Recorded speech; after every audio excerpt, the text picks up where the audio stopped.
Content warning. The following program may contain descriptions of violence and/or sexual assault that may be upsetting to some listeners. Listener discretion is advised.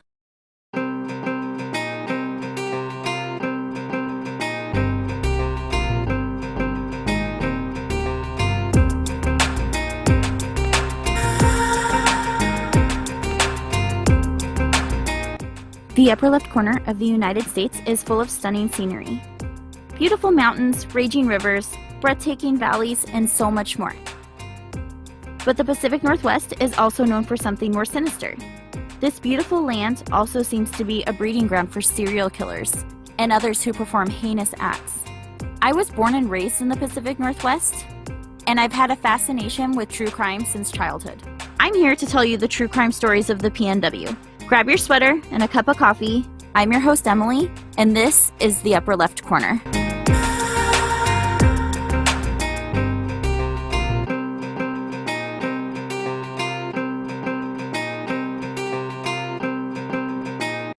Content warning. The following program may contain descriptions of violence and/or sexual assault that may be upsetting to some listeners.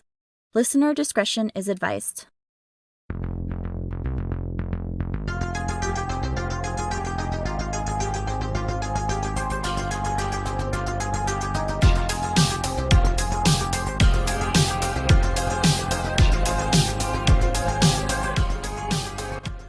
Monique, this Home Depot parking lot is where that bowling alley once stood. In 1999, the 2-year-old disappeared from right here. Today, police released new information, and they hope you can help.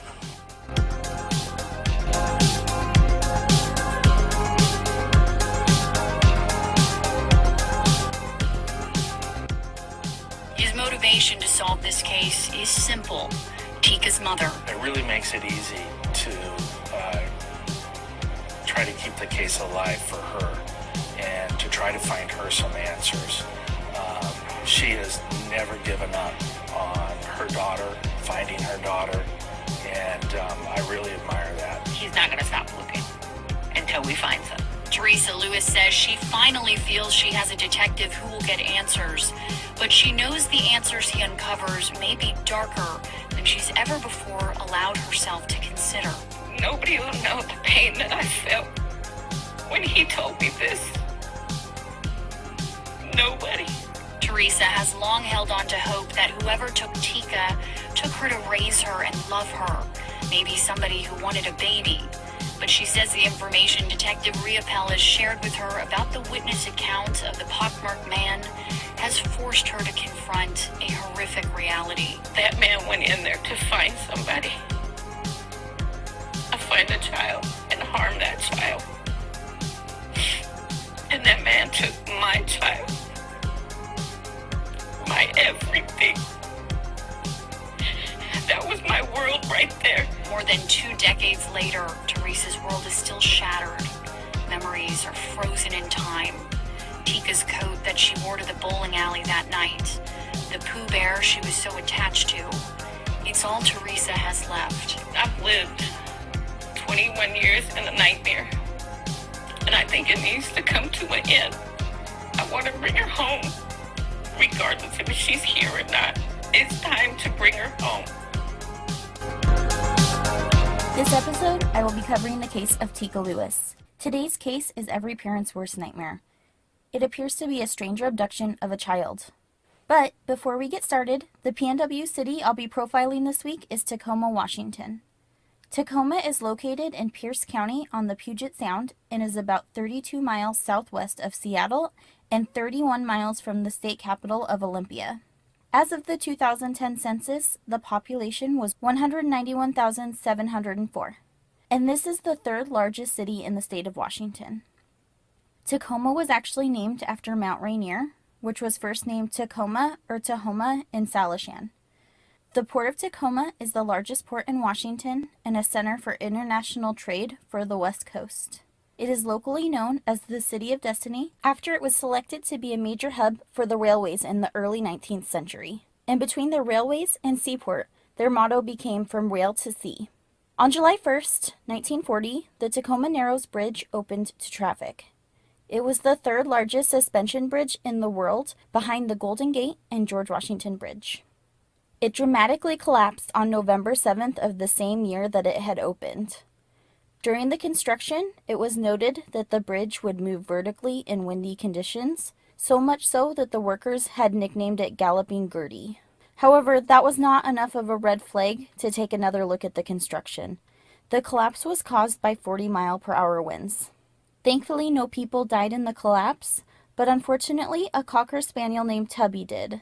R.I.P. Tubby. Now on to some notable people who have called Tacoma home. NBA star Isaiah Thomas, singer and actor Bing Crosby, and current Pittsburgh Steeler Zach Banner. And now on to the case. Teekah Lewis was born on the 4th of July as the fourth child to Teresa English. According to the Seattle Times, her mother describes Teekah as shy and clingy. Quote, "She wouldn't go outside on her own. She's a mama's girl. She sleeps with me in her blankie, and if I'm not there, she's crying, and if she doesn't have her blankie, she's crying." End quote. On January 23, 1999, 2-year-old Teekah and nearly a dozen family members spent the evening bowling at the New Frontier Lanes in Tacoma, Washington. It was a league night, so it was a very busy place. Her extended family was taking turns watching Teekah, who was last seen playing a race car video game in the arcade section about 6 feet away from the exit at about 10:30 p.m. Her mother said she had turned away just for a moment to watch her brother bowl, and when she turned around, the little girl had vanished. Teekah's mom panicked immediately and began searching for her daughter. She looked in between all of the game machines, checked the bathroom, started having the employees make announcements about the missing child, and found an off-duty police officer who helped her search. Law enforcement was contacted and got involved immediately. Now, I'm a mom, and this is my worst nightmare.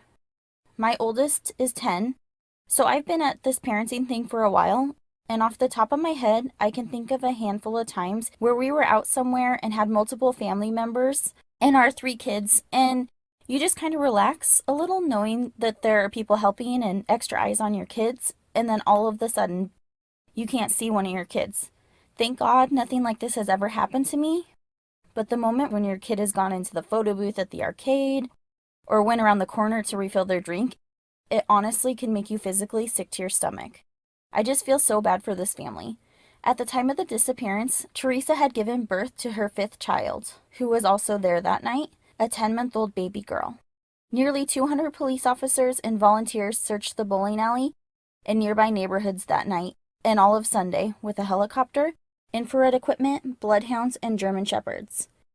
They knocked on doors and visited local businesses, hoping to find surveillance footage near the bowling alley, and asked anyone who was at the bowling alley for any video footage they had. It was a league night, so although camera phones were not yet a thing in 1999, some people may have had camcorders for the competitive event. All of these tactics turned up no trace of Teekah. By midday Sunday, the police were leaning towards the stranger abduction theory. Within days, they had over 35 officers assigned just to this case, from the Tacoma Police Department, Pierce County Sheriff's Office, and the FBI. All of the family members at the bowling alley were extremely cooperative and were interviewed by police, as well as relatives of her biological father. Teekah's mom underwent a polygraph test within days of her daughter's disappearance in hopes to be ruled out, and so all the focus could be elsewhere. Teekah's uncles even organized gatherings at a radio station in the Tacoma Dome for volunteers to come get flyers to pass out and speak with the community. At the time of Teekah's disappearance, her biological father was incarcerated, and there had never been any custody issues between her parents, so he was also ruled out of having any involvement. 1 week after Teekah went missing, her story was featured on America's Most Wanted and would be featured multiple times over the years. The Tacoma Police Department and the FBI ran parallel investigations, one focusing on the family while the other investigated as if it were a stranger abduction. They ended up interviewing over 300 people who were at the bowling alley that night. Most of them were interviewed twice, and from that, only 2 small leads came. One woman saw a maroon Pontiac Grand Am speed out of the parking lot that night. The car may have had 4 doors and possibly was a late 80s or early 90s model with dark tinted windows and a large spoiler. Another witness recalled seeing an unidentified Caucasian man that may have been following a child to the alley's exit during the night. The man is described as being in his 30s with shoulder-length brown hair, facial pockmarks, a mustache, and a large nose. 2 months after Tikka disappeared, a 4-year-old boy was molested in the bathroom at the New Frontier Lanes. The suspect had brown curly hair and a beard. 2 security guards working believed that they had seen the man at the bowling alley before, but they did not know his name. A few weeks after that incident, a Caucasian man with brown hair tried to lure a 6-year-old boy from the same bowling alley, claiming to be the child's father. And then earlier on in the day that Tikka went missing, a man with curly brown hair attempted to kidnap 2 children from a park less than half a mile away from the bowling alley. The children's father was able to chase him away, and he fled in a blue 1995 Pontiac Grand Am. This part is too suspicious for me.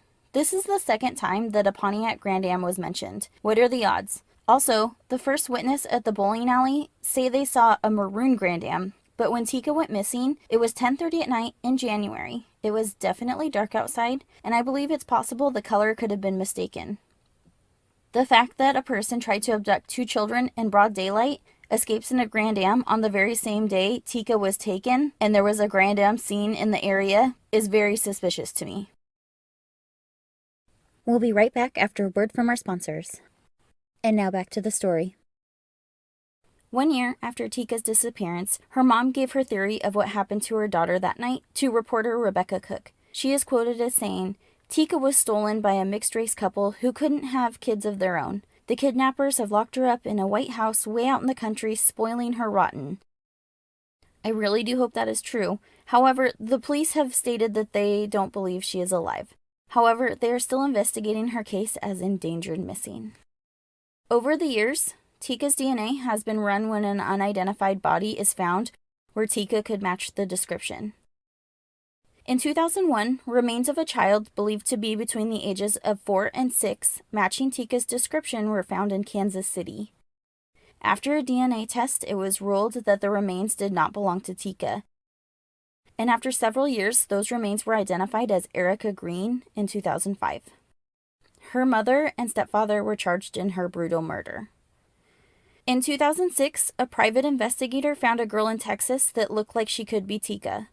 The girl was living with a woman and agreed to take a DNA test.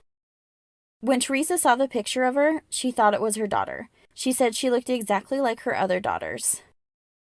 However, the DNA test came back that the girl was not Tikka. In 2017, on the 18th anniversary of her disappearance, Tikka's father, Robert Lewis, spoke publicly about her for the first time. He said he always holds hope that she'll be found alive and will come home. Also, quote, "I faulted myself, and I still do, for not being there. I took the chicken way out. I went to prison instead of being a dad. I was there, and I should have just stayed there. God was telling me if I get my life correct, if I get myself together, He will bless me and bring my baby back home to us."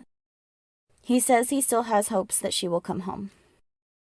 In July of 2018, Teresa said that she has hope that genealogical advances might be able to bring her answers. The detective on the case had told her to submit her DNA on all of the family tracing sites. That way, if Tikka was alive and grown up and she ever got curious about her heritage, she might submit her DNA to Ancestry.com or a similar site and get a match to her real mom. Although it hasn't happened yet, it has brought her hope. In January 2020, a new witness came forward and warmed this case up a bit. The witness, who was protecting his identity and going by the name John, spoke with Q13 News. He was 17 years old on the night when Tikka went missing, and he shared his story publicly for the first time about a man he saw with Tikka. John describes the bowling alley as being crowded with a sea of people, and when he went to use the restroom, a rude man bumped into him with this little girl. The man was white and the girl was mixed race, so he just assumed that it was a father taking his daughter to the restroom. John says the man bumped into his shoulder hard but didn't apologize and seemed to be in a rush. The rest of the evening went along normally, but when John and his family left the bowling alley, they noticed police in the parking lot. He said the police didn't discuss what or who they were looking for. A few days later, John saw the picture of Tikka on the news. That was when he realized the man he had seen with the child that he'd later know as Teekah was not her father. He knew he had to say something, so he was interviewed by police in January of 1999. He never heard anything more from the police and often wondered if this information was just irrelevant. Flash forward 2 decades, and a cold case investigator going over thousands of pages in the case file came across John's interview notes and knew it was likely significant. The description that John gave was of a man with pockmarks on his face. While this detective was looking through the files, he found a similar tip. About a week after Teekah disappeared, a news crew was staging a reenactment outside of the bowling alley, and someone who was watching noticed a pockmarked faced man that was acting strangely. In January 2020, Teekah's mother told King 5 News that the police had shown her a picture of the man in November and she instantly recognized him. Quote, "I remembered the guy from the bowling alley, and if that's the case, there's no way Teekah is here right now." End quote. She said the man seemed like someone she would not want around her children. She also said the man followed a Facebook page that she runs dedicated to finding Teekah, which is super strange because I cannot find any more info on this. If they have a picture of this guy and she knows his Facebook information, it seems like we would know more by now since this was from November of 2019. The detective says they are looking to identify a white man around 5 feet 11 inches tall with a husky build and shoulder-length curly brown hair with a thick mustache and heavily pockmarked face. They state the night of the disappearance he was wearing a blue plaid shirt and faded jeans. On January 23rd, 2021, it will be the 22nd anniversary of Teekah's disappearance. For many of those years, her mother held out hope that whoever took her would raise her and love her. She says the information she's been given from the newest detective on the case about the pockmarked man has forced her to confront a horrific reality. She stated, quote, "That man went in to find somebody, to find a child and harm that child. And that man took my child, my everything. That was my world right there." End quote. Teresa still has the coat that Teekah wore to the bowling alley that night and the Pooh Bear that she was so attached to. She says, "I've lived 21 years in a nightmare, and I think it has to come to an end. I want to bring her home, regardless of if she's here or not. It's time to bring her home." Along with the pockmarked face man, investigators are still trying to find more information about that 90s Pontiac Grand Am that was maroon or purple with a spoiler on the back that was seen speeding out of the parking lot around the time that Teekah disappeared. To me, this case is so heartbreaking. Teekah would be 24 today. I don't know what I would have done differently in her mother's shoes, and you can tell that she truly loves and misses her daughter. I really hope she gets the answers that she deserves. Someone has to know something.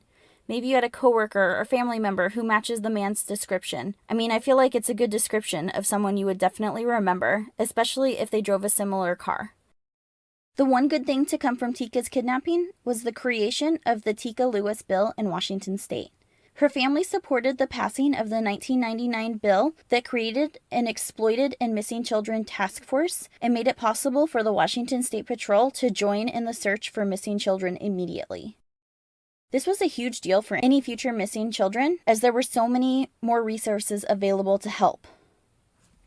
At the time of Teekah's disappearance, the state of Washington did not have the Amber Alert system. According to the Washington State Patrol website, the Amber Alert plan became a nationwide initiative after the 1996 kidnapping of Amber Hagerman in Arlington, Texas.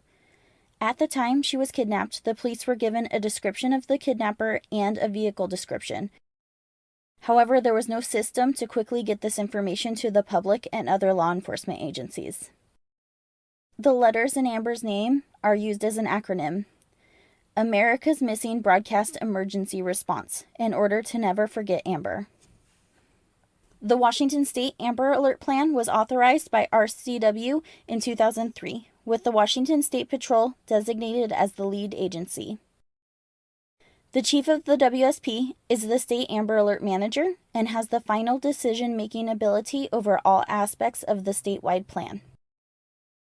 There is an advisory committee composed of stakeholders that includes people from the DOT, Washington Association of Broadcasters, Washington State Association of Sheriffs and Police Chiefs, and the Washington State Department of Emergency Management. I can only imagine what a difference this may have made if the Tikka Lewis bill and the Amber Alert system were in place in 1999 when she was kidnapped. 2-year-old Teekah Lewis disappeared on January 23, 1999 from Tacoma, Washington. She was 3 feet tall and 35 pounds. She was African American, Native American, and white. She had dimples and her ears pierced. She was wearing a green Tweety Bird sweatshirt or t-shirt, white sweatpants, and black and white Air Jordan sneakers with her hair pulled into ponytails. She was carrying a clear purse with a fish design containing Starburst candies. She was asthmatic and needed her inhalers and nebulizers. If you have any information on this case, contact Crime Stoppers for a $1,000 cash reward using the P3 Tips app on your smartphone, or call the hotline at 1-800-222-TIPS. Or you can contact the Tacoma Police Department at 253-798-4721, or the FBI at 202-324-3000. And that is the disappearance of Tikka Lewis.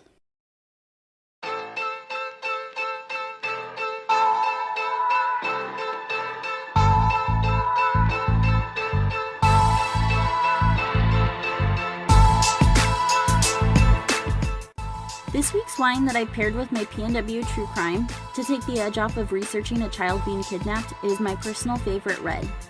14 Hands Hot to Trot Red Blend. According to their website, 14 Hand wines are inspired by the unbridled spirit of the wild horses that once roamed freely in eastern Washington. My family and I took a little road trip a few weeks back, and my kids loved looking for the wild horses around Sada's Pass.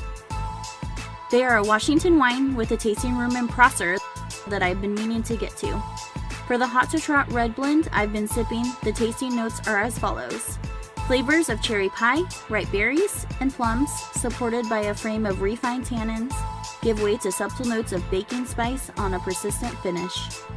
It's super tasty and pairs well with lasagna. And now I want lasagna. Cheers, and thank you for listening.